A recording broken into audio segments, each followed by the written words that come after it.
마감의 정석입니다. 김정수 전문가 만나보겠습니다. 안녕하세요. 네, 안녕하세요. 반갑습니다. 네. 오늘 대형주들은 약간은 좀 잠잠한 모습이었는데 거래도 역시나 좀 잠잠하죠. 오늘 장 한마디 어디에 좀 포인트를 맞춰서 얘기를 해주실지 먼저 주제부터 공개해 주세요. 네, 오늘장 한마디는 체질 개선, 이익 증가하는 기업으로 매매하는 것이 정석. 이렇게 정해봤습니다. 이야기가 좀 바뀐 듯도 보이는데 늘 강조해 주신 부분이 유동성이 줄어들고 거래대금이 줄어들 때는 확실한 종목 위주로만 대응 전략을 세워보자. 오늘도 같은 맥락으로 시장을 좀 풀어주실 것 같아요. 조금 더 설명해 주시죠.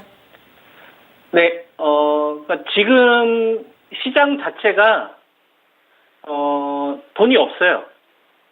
양이 준 거죠. 돈의 양이 줄다 보니까 여러분들에게 지금 같은 구간은 뭐 부동산 비유를 제가 좀 하지 않습니까? 부동산 시장이 안 좋아지면 마무리는 어디로 가죠? 강남으로 가요. 돈이 줄면 줄수록. 주식을 하시는 분들도 이런 좀 아이디어를 가지고서 지금 시장을 바라보면 될 것 같아요. 지금 전체 거래대금이 7조 7천억 정도 되거든요. 5월 달부터 지금 8주 이하에서 계속 시장이 좀 거래되고 있는 건데, 코스피 지수는 어느덧 2580선, 이 원절이에요. 여러분. 그러면 지수는 똑같은데, 돈의 양이 절반으로 줄어들었다는 얘기는, 다른 주식들은 계속 희생을 당했다는 얘기가 되겠죠. 중심이 아니었던 주식들은. 그죠? 그러니까, 우리가 같은 돈이라면, 돈의 양이 줄어드는 구간이라면 제일 좋은 물건을 마지막까지 가지고 있어야 될 거 아닙니까? 그리고 여기서도 이왕이면 돈 못 버는 기업들보다는 돈 버는 기업, 그리고 유동성을 끌고 왔던 기업들, 이런 기업들도 또 따라가면 안 돼요. 자, 방송에서 여러분한테 기다렸다가 공략하자라고 했던 그 기업들의 가격대들, 온 것만 하시면 됩니다. 한 10개 정도 하면 아마 그 중에서 가격 온 게 한 3, 4개 정도 될 거예요. 그것만 해도 충분한 거예요, 여러분. 그죠? 가격 안 온 거를 굳이, 지금 시장이 퍼지는 시장도 아닌데, 돈이 막 넘치는 시장도 아닌데, 가격 오지도 않는 걸 가지고 굳이 들어가서 물릴 필요는 없는 거죠. 비효율적이다 이겁니다. 그러면, 체제 개선이 된 기업들, 이익이 증가하는 기업들, 이런 걸 우리가 추려야 되잖아요. 그래서 이걸 좀 딥하게 가면 제가 수요일날 대우회사 한다 하니까 그 내용을 여러분들이 공부하고 싶으신 분들 그 내용들을 좀 잘 참고하셨으면 좋겠고, 그리고 제한된 시간에서 여러분한테 제시를 해드리는 거니까 지금 마감의 정성에서 좀 중요한 포인트 중심으로 여러분들이 잘 메모도 하시고 잘 실천하면 되지 않을까. 지금은 체감지수가 전 좋아야 된다고 생각합니다. 그러면은 지금 시장 대응을 잘 하고 있는 거예요. 그죠? 주식적으로 우리가 한번 천천히 한번 바라볼까요? 자, 지금 배터리 관련된 주식들 가운데서 테슬라가, 이 모델, 새로운 이 모델에 대해서 이 파우치형, 일본 거 쓰지 않고, 이제 국내 거 쓴다 하잖아요. 그럼 테슬라 하면 어디가 떠올라야 됩니까? LG 에너지 솔루션을 떠오르면 되잖아요. 그죠? LG 에너지 솔루션 하면 테슬라의 이 배터리의 LG 에너지 솔루션이 완전 중심에 있는 기업이기 때문에 이들 기업들이 실제로 체질이 개선이 됐었을 때도 같이 되고요. 이익이 증가가 될 때도 같이 증가가 됩니다. LG 에너지 솔루션 같은 경우에는 체질 개선도 된 기업이고 이익 증가도 된 기업들이니까 그냥 이런 기업들은 다 추려놓는 거예요. 그래서 지금 시장이 10조 이상 자금을 끌어왔는지를 한번 볼까요? 10조 이상의 자금을 끌어왔느냐. 이게 지금 전체적으로 제일 중요한 부분을 말씀드렸지 않습니까? 10조 이상의 자금을 끌어오지 않았네요. 그럼 넘치는 시장이 아니네요. 그죠? 그럼 LG 에너지 솔루션은 체질 개선된 기업이잖아요. 그럼 이런 기업들은 잘 사면 되는 거예요. 그래서 여러분들한테 제시해드렸던 가격대가 51만 원에서 한 48만 원 정도 되는 거잖아요. 이게 아직 안 온 거죠. 그리고 오늘 재료가 나오면서 좀 상승 흐름들이 상대적으로 나온 거고. 근데 자금이 이제 붙지 않다 보니까 다른 주식들이 연동되지 않은 거죠. 그렇죠?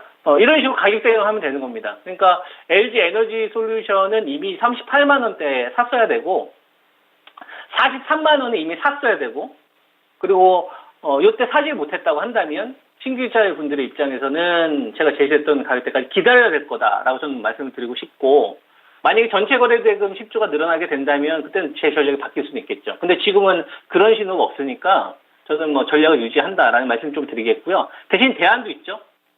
LG 에너지 솔루션은 지금 58만 5천 원인데 만약에 전고점을 돌파를 하면 그죠? LG 그룹 내에서 배터리 하면 LG 에너지 솔루션만 있는 게 아니잖아요. LG 화학도 체질 개선이 되면서 특히 이익 증가가 눈에 띕니다. 양극재 분야에서. 또 새만금 쪽 관련돼서 이 전구체 쪽까지 이 배터리 양극재 업체에서도 가장 많은 물량들을 이 LG 화학이 진행을 하거든요. 이런 거는 되게 중요한 투자 포인트예요.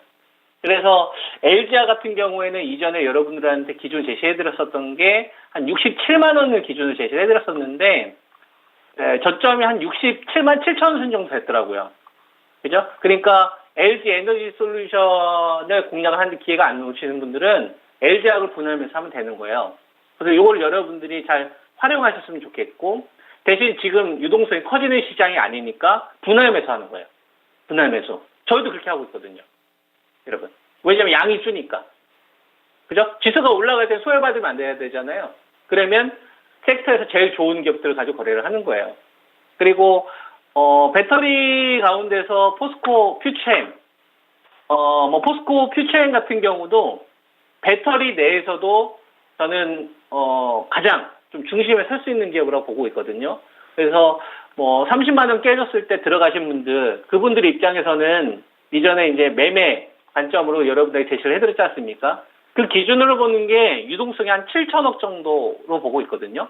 근데 지금 7천억 미만이니까 일부분은 전 챙기면서 가자. 그래도 시장이 좀 약세 구간에 포스코 퓨처엠 30만 원대 깨졌을 때 들어가신 분들은 그래도 용돈은 좀 벌 수 있었다 생각을 하고요.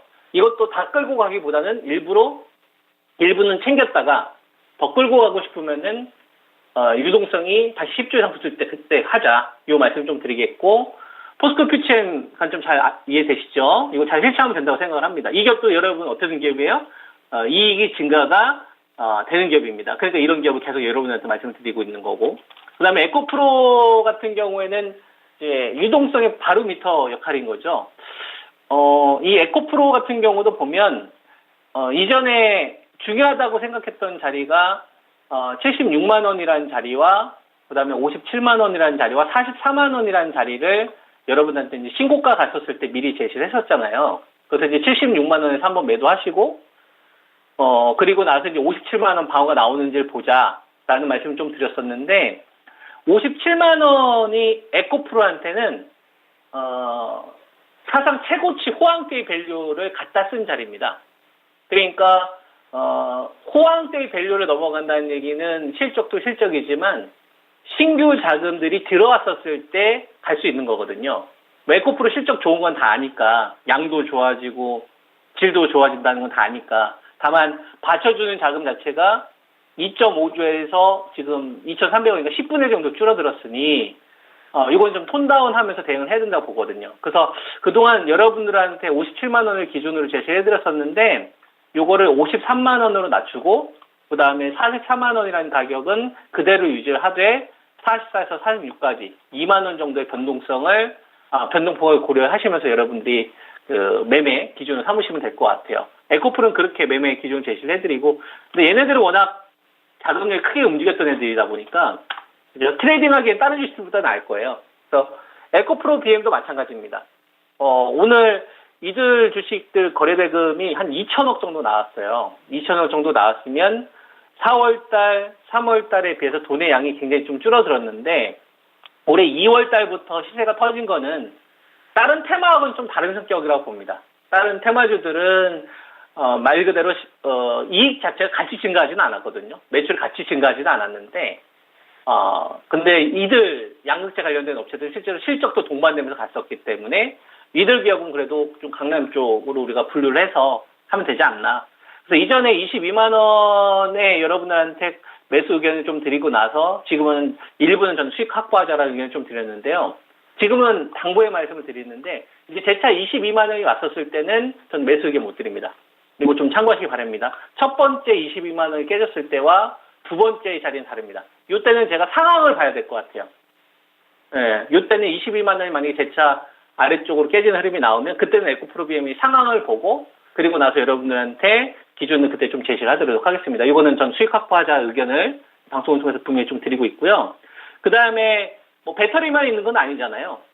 그죠? 뭐 바이오도 그렇고 반도체도 그렇고 자동차도 그렇고 다른 회사도 자금을 끌고 오면 되거든요. 근데 현대차 같은 경우나 기아 같은 경우에는 추세는 유지가 되고 있기 때문에 여태까지 시장을 좀 이끌어왔던 그 역할은 하는데 자금을 끌고 오고 있지는 않아서 방어 정도는 계속 해주고 있구나, 시장에 대해서.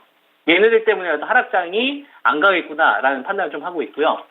그 다음에 삼성전자나 SK하이닉스는 제가 1.5조 이상 터지면 이거는 좀 더 확산이 되겠구나 이런 생각을 좀 하고 있었는데 안 붙더라고요. 5천억 정도 수준이면 이거 천천히 가겠구나.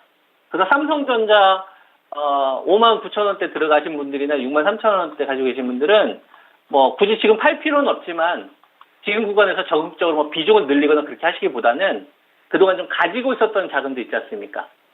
예, 가지고 있었던 이 자금과 이미 가지고 있는 이 물량을 가지고서 좀 언제쯤 되면 좀 잘 팔 것이냐 이런 걸 좀 고민하라 이거예요. 지금 거래대금 자체 크게 증가하지 않는 게 반복되고 있으니까. 우리가 두 가지 전략이 있는 거예요. 유동성이 빠졌을 때마다 모아가지고 시세가 좀 터졌을 때 파는 전략이 하나 있는 거고 그 다음에 지금 좀 매매를 병행을 해야 되는 거고 그래서 아무래도 6만 원대 사서 끌고 가는 사람들과 6만 8천 원 시세가 좀 움직인 다음에 들어간 사람하고 전략이 달라야 된다고 저는 생각을 하거든요. 그래서 지금 호가가 얇기 때문에 삼성전자 같은 경우에는 지금 6만 8,500원 기존에 들어가셨던 분들 그대로 가져가되 비중 자체를 좀 무리하지 마셔라. 하이닉스도 마찬가지입니다. 예, 하이닉스도 97,700원인데 지금은 뭐 9만 원대 초반까지는 여유가 있다고 생각을 하고요. 이걸 만약에 10만 원 넘어가서 10만 5천 원 정도 갔었을 때는 가격적으로는 부담은 없어요. 가격적 부담은 없는데 이때 하이닉스하고 삼성전자 중에서 둘 중에 한 종목 정도는 거래대금이 더 터졌을 때는 소부장까지도 저는 더 늘려야 된다고 봅니다. 그 부분은 계속 방송을 통해서 여러분들한테 제시해드리고 있으니까 제 방송 잘 참고하시고요. 현금이 없으면 우리가 올라갔었을 경우에는 상관이 없는데 여기서 만약에 중소형주들 같은 경우 호가 얇기 때문에 자금을 조금이라도 빼버리면 막 20% 빠지는 경우도 생기고 발동 걸리는 경우도 생겨요. 중간에 서킷 브레이크 경우도 생겨요. 그때 살 자금 없으면 되게 억울하거든요. 그때가 진짜 기대수익이 되게 크게 나오니까. 그러니까 중소형주 공략하시는 분들은 호가가 다시 붙거나 최소한 거래대금이 10조 넘어가야 초보자분들한테는 유리하니까 가벼운 종목들 하시는 것들은 좀 자제하시고 좀 우량주, 그냥 강남 쪽 중심으로 하셔라. 그래서 바이오 쪽에서도 뭐 여러분들한테 유한 양해 이런 건 좋지 않습니까? 그죠? 5만 3천 원 하신 분들 잘 사신 거고 5만 5천 이런 건 좋단 말이에요. 그리고 이제 삼성 바이오로직스나 셀시언 이런 기업들도 전략 잘 이어가시면 될 것 같습니다. 네. 예, 알겠습니다. 자세한 말씀 고맙습니다. 네, 감사합니다. 네. 마감의 정석 전략을 참고하시는 분들은 빼놓지 말고 이 시간 꼭 챙겨보셨으면 좋겠어요. 왜냐면 종목은 그대로인데 시세가 계속 바뀌고 흐름이 바뀌고 주변 여건이 바뀔 때 이에 맞춰서 김정수 전문가가 또 미세 조정을 해드립니다. 에코프로비엔 같은 경우는 앞서서 22만 원대 이하에서 사보자라고 얘기했지만 이번에 만약에 22만 원을 하회한다면 그것은 예전과는 조금은 다른 액션을 취해야 되지 않을까 의견을 또 주시네요. 그 부분 명확하게 또 이야기가 나왔는데 지금 현재 거래량이 동반되지 않기 때문에 전체적으로 다소 좀 신중하게 투자 전략을 세워주셨어요. 내일 이 시간에도 또 어떤 얘기를 들고 올지 함께 좀 기대하시는 마음으로 또 여러분들의 실전 매매에도 참고해 보시기 바라겠습니다. 저희 준비한 내용 여기까지고요. 다양한 투자 판단에 대한 도움 말씀 드렸습니다. 종목의 상승 하락을 보장하지는 않습니다. 남은 오후 시간 편안하게 보내시고요. 내일 아침 다시 찾아뵐게요. 함께 해주신 여러분 고맙습니다.